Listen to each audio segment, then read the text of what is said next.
আগামী 21শে মে 2024 ষষ্ঠ উপজেলা পরিষদ নির্বাচনের দ্বিতীয় ধাপে অবাধ, সুষ্ঠু, শান্তিপূর্ণ ও নিরপেক্ষভাবে নির্বাচন আয়োজনের লক্ষ্যে বাংলাদেশ কোস্টগার্ড অন্যান্য আইনশৃঙ্খলা বাহিনীর পাশাপাশি আজ হতে মোবাইল ও স্ট্রাইকিং ফোর্স হিসেবে নিয়োজিত রয়েছে। নির্বাচন কমিশনের নির্দেশনাক্রমে বাংলাদেশ কোস্টগার্ড ভোলা জেলা, সদর উপজেলা এবং দৌলতখান উপজেলায় মোবাইল ও স্ট্রাইকিং ফোর্স হিসেবে নিয়োজিত রয়েছে।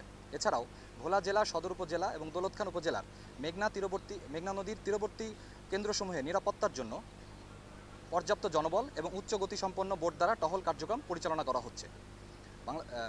আইন শৃঙ্খলা রক্ষার্থে এবং বেসামরিক প্রশাসনের সহায়তায় বাংলাদেশ কোস্টগার্ডের এই টহল কার্যক্রম নির্বাচন পূর্ববর্তী, নির্বাচনকালীন এবং নির্বাচন পরবর্তী সময়ে অব্যাহত থাকবে।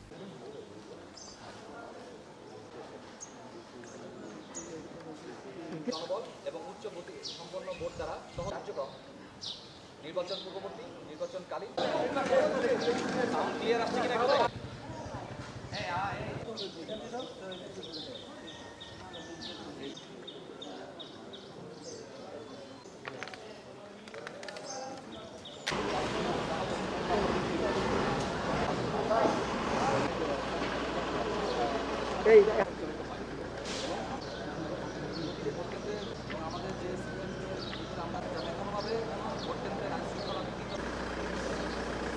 এটা যে হবে জানলে আরো তাহলে এটা মনে হয় করতে পারতাম।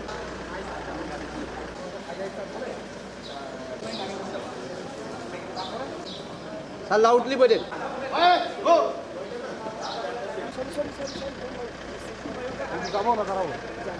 ঠিক আছে ঠিক আছে, আমরা না বলতে চাই না।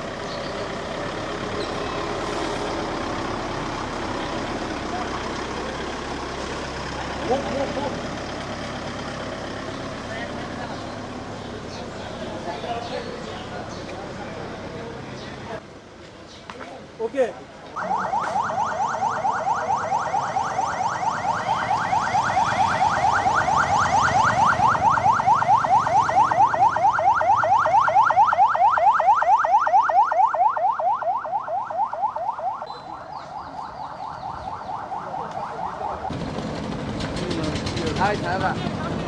ভালো হয়েছে কথা বল। এত দূর গেলা তোমার এই আব্দুল্লাহ কই? আব্দুল্লাহ কামরুল